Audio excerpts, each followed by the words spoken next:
Dear listeners and viewers, thank you so much for bearing with us on this very special edition of Quality Control, Quality Bites. We've had to re-upload this specific episode due to the need for a correction, and we also had some really proudly South African connectivity issues, so some of the footage on this interview is quite beastly, but the subject and subject matter are not. We hope you'll give us some love, and we hope you'll show Kelly the love that she deserves. Thank you so much.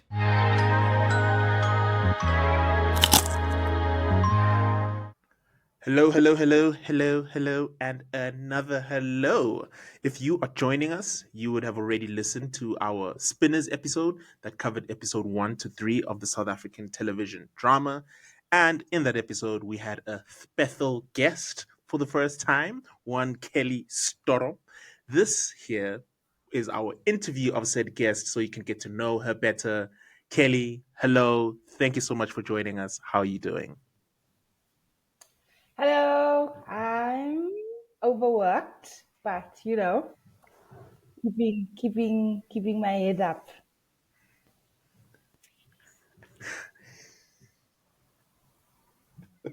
Yeah, overworked is an apt statement. I think that goes for all of us here. Kelly, we're gonna get straight into it. I have a first question for you. Who are you and what do you do, madam? Okay, so my name is Kelly. I was born in 1993 in Lenasia Hospital, which is a historically Indian township in the south of Johannesburg. Warap Lens. Yeah, and that's kind of the beginning of my privilege, but we'll get back to that later. I am a Pisces, an honorary Ravenclaw. And my favorite food is roti. Roti with anything, but also roti by itself. And I love to read, but I read to live actually. I read to live. What I do. So I Okay. am an applied arts practitioner. I dare to say professional. And I currently work at Sibikwa Arts Center. My role, my role is arts policy and entrepreneurship projects manager. So basically, I design projects for social impact. I find the money for it. I then work with community arts, communities to implement those designs, and then I somehow prove that it worked. Somehow proved sweet. I have a question off rip there. Applied arts. What is that? What does that mean? Yeah, this thing is my whole world. And so I still get shook when people don't understand. I'm like, what do you mean you don't know? But it is a pretty obscure aspect or sector in the creative and cultural industry. But bear with me.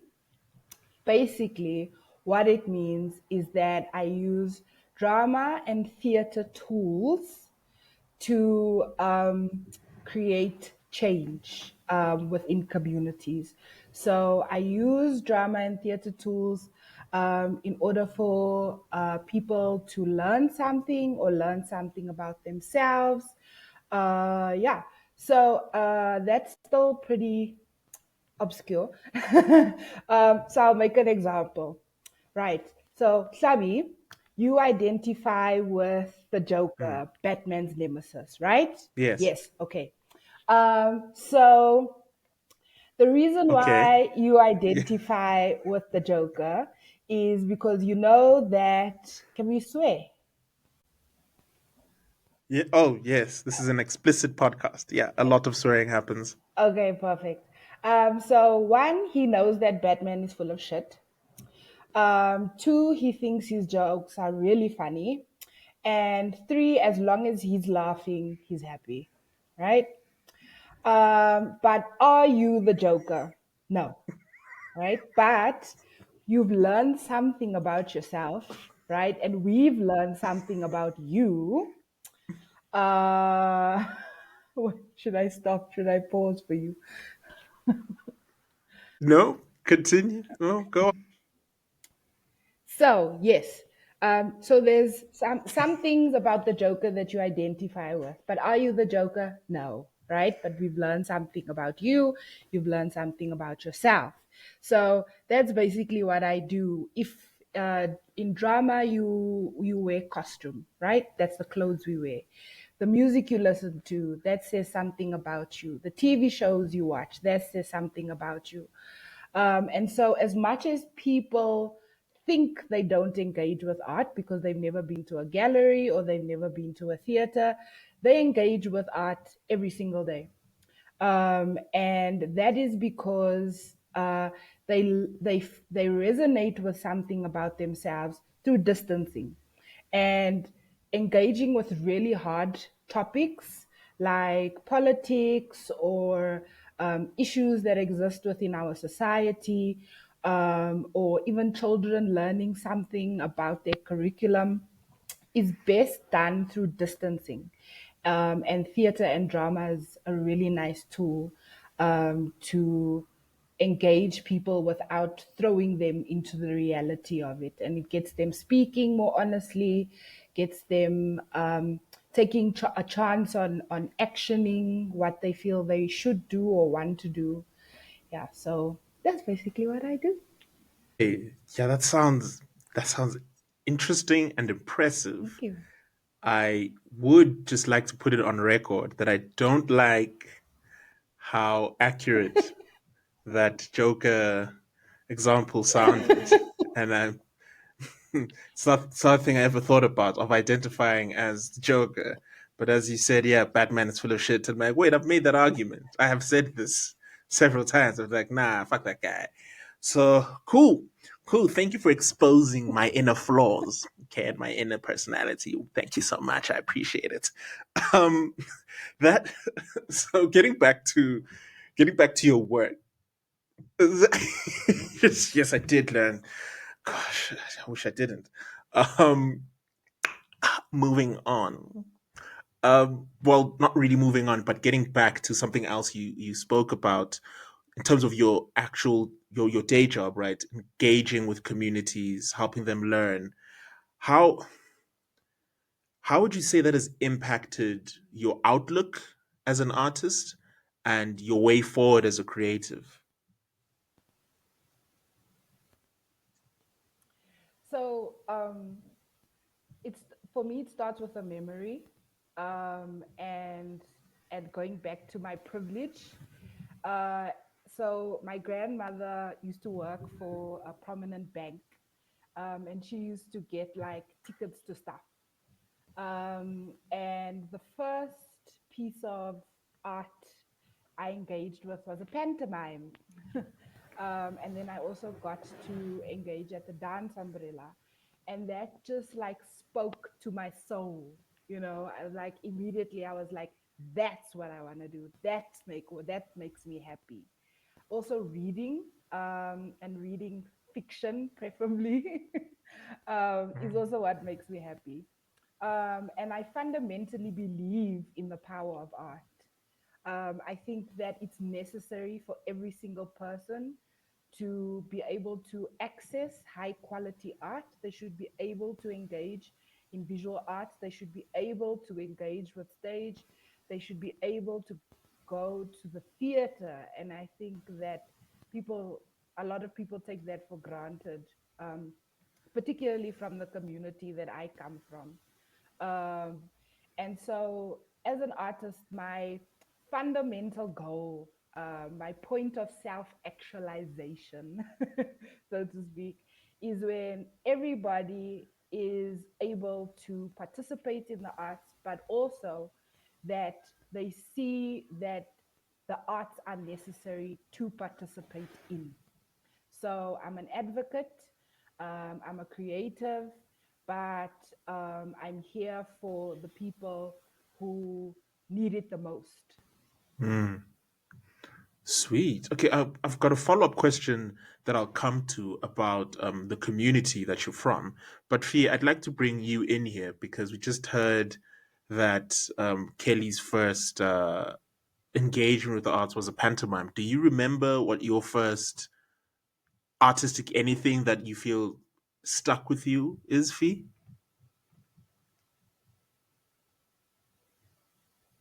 I think for me, it was pretty much exactly the same.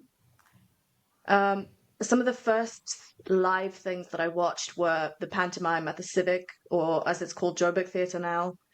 And also, my uncle was involved in Dance Umbrella. So I think one of the first Dance Umbrella performances I ever saw happened to be Buto. How old were you? Uh, about seven, six, seven. My cousin and I went. It was very weird. Nobody explained anything to us. And then I think all three of us studied drama and film together, and they brought the Buto section in, and that's when it clicked. When I was like 21, I was like, oh, I've actually seen this before. And it was Yeah. somewhere in the middle of Hillbrow, and I think there was a bank involved as well. Like they performed outside of a bank, and I was like, oh, that was amazing. I want to see more of that. I want to do some of this. And well, we've spoken at length about Flaviana in Japan. Yeah. Shit, that yeah, okay. Look at you watching Boots at age 7 in here, bro. What? Okay. My memory is Yeah, did we like maybe cross paths and never meet each other? Probably. Kelly, you were born in my hometown. yeah, yeah. Probably one of those life is the world is small things. Cool. We're all intermingled. Um Yes, yes, we are. my memory just quickly is one of my earliest memories. My mother always freaks out that I remember this. It was the circus. I remember going to the being taken to the circus, and I think I must have been 3.5 years old. I might have been between 2.5 and 3.5 years old because I think it was Eswatini before we moved to Joburg, and I was 3 years old when we moved to SA. So that's one of my earliest memories that she always freaks out about. I remember a lot of these childhood baby things. They stick really like they're really loud in my mind. But yeah, I think that's where I was like, oh, being silly is a thing that's okay, and so I've been silly ever since. Yes, yes, cool. Thank you, Kelly. I want to just briefly, can you describe or tell us about your hometown, your community rather, that you mentioned earlier? Okay. So I'm from El Dorado Park, extension 2, B section. And um, so I think it starts basically with like the Group Areas Act. So you've got different areas within South Africa that are assigned to different races, right?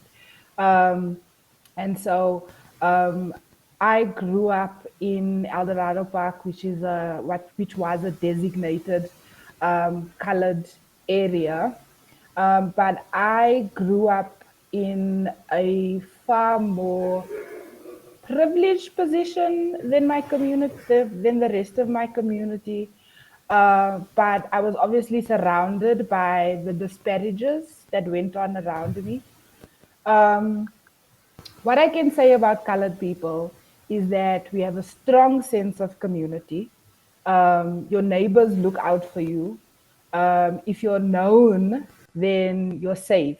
I always tell people like El Dorado Park is not safe for me. It's unsafe for you. uh, Mm. if your car's been hijacked, it wasn't hijacked in Aldo's. It's been taken to Aldo's to be stripped. So that's okay. So the car's not this, right? Um, but uh, I think that also because of these spaces, these kind of like enclosed environments because of apartheid, people grew up there. Everything you needed to access was there. Shopping malls, I mean shopping centers, were there. Recreational activities were there. And I will never forget. When you go into Eldorado Park, you turn off onto the Golden Highway. Mm. And before you enter Eldorado Park, there is a petrol station with a World War II plane at the top. How they got that, why it's there, nobody knows. But it's just always been there. But you know, it's a landmark around entrance and exit of Eldorado Park. And so my uncle had asked for someone to come and help clean his house, and he had made it to the east side. And so we were driving out of Eldorado Park with the person that was going to clean and her daughter. And she went, "Mommy, mommy, that's an aeroplane." So that means if she had never seen that plane, she had never been out of Eldorado Park before. And so Whoa. our community is pretty confined. And I think when we talked about the episodes, I think that's really kind of speaking to what the barriers are, because it's physical barriers, right? Like we come up with our Mm. own recreational activities, we come up with our own rules, we come up with our own norms and values, Mm. um, and what's acceptable and not acceptable. I think also that colored people are a displaced people. My grandmother always says in apartheid they weren't white enough and now they're not black enough. I know that's not PC enough, but it's what it is. Um, and so, I mean, access has just always been a problem. Um, yeah, and so bringing in new perspectives, new information, new ways of being, you would actually have to leave the township. And I was fortunate enough to have those opportunities. But for a lot of people in my community, that's not their reality. And so when there's nothing more to add to an environment, things can only get worse. Um, so a lot of drug use, because they you to go to school and then what, right? Like, so am I even gonna get a job? Um, and then so you get an outlet. Either you beat them or you join them, and you're most likely to only fall into the join them part. Yeah. So, but I think that we're hilarious. I think colored people are the funniest people you'll ever come across, because also they have the darkest humor in the world. Um, and we're so resilient and so protective. And what I love most is the things that make up us. Like Yeah. there's always this thing about colored people not being like not calling ourselves colored, or not being necessarily a culture. We have no culture or race, but like we have like food that comes from across the ocean that we have made ourselves, and made our own. And we're really just this quilt of culture that like comes into a tapestry, that represents us essentially. Yeah, thank you. Thank you. Comprehensive and wonderful answer. And it brings me to my final question. As a colored creative, how would you describe the artistic landscape for colored artists in South Africa, both at present, historically, and maybe the future going forward? Where do I begin? For colored artists, historically, we are typecasted. So either we the angry maid, or we're the angry hobo, or the violent gangster. right? That's how we are depicted. If you think even about historical plays like your Bosman and Leona, there's by Ethel Fugard. There's also Sape, which is about the displaced people in the Western Cape who were, um, I don't know, like overtaken by the dope system. So they were paid in wine when they worked on the vineyards. So historically, and it's not even that far back that we were depicted that way. Then, I mean, the work currently, and obviously because of agenda and representation, and by no means am I saying that this is a bad thing, but colored stories have been put on the periphery. If they're not necessarily deemed part of the world, as it were. I mean, yes, absolutely, we need people of color stories, South African stories, but I don't think people realize that our stories are also part of that world. You know, it's part of our world, the world. But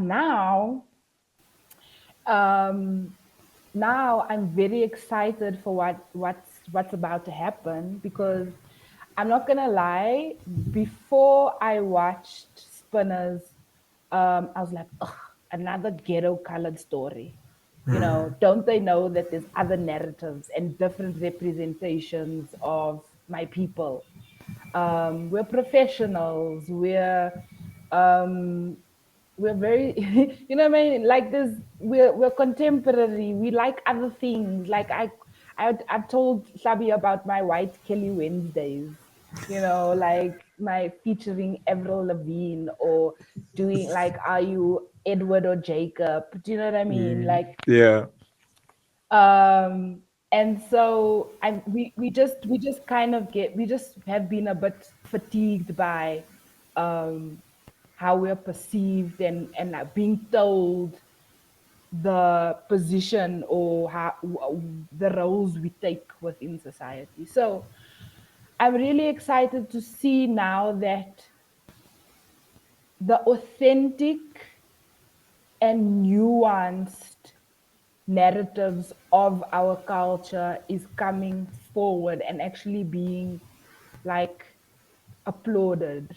And I'm really, really excited for that. And also, we draw, because of our displacement, we draw a lot from our history, because we actually don't know a lot about our history, because it was taboo. We come out of really violent things. Um, and so there is an artist called Lady Scully, who presented her work on reflecting on her Khoisan ancestry, that was placed, exhibited in the Standard Bank Gallery. So if you want to find out more about colored art, look up Lady Scully. And yeah, so I'm really excited for um, yeah, I'm really excited for where it's going now, and hopefully a little bit we'll be allowed to participate a little bit more. Sweet. Thank you. Thank you, Kelly. That was one. That's the end. That's the end of our interview. Thank you so much for agreeing to this and for coming through. Do you have anything you want to push? Any work you're working on? Any social media accounts you'd like out there for people to follow? This is your time. This is your spotlight now to do your thing. Well, first of all, thank you for having me. You two are the weirdos I wish I was, and I just love being in your company always. Um, but uh, follow me on LinkedIn. That's the only place I am publicly. My Instagram and my is private, and my Facebook is non-existent really. So yeah, follow me in LinkedIn, follow the work that I do, get a little bit more exposed to the applied arts and how phenomenal it is. And also that I'm getting into using digital media as storytelling because, wow, hey, I just discovered that it's really great for amplifying voices and representation. Kelly Storom LinkedIn. Sweet, wonderful. We will also tag for the listeners out there that we will also have that linked and in the episode description. Thank you so much, Kelly. Thanks so much, Fee. This has been great, and talk to you guys soon. Bye bye.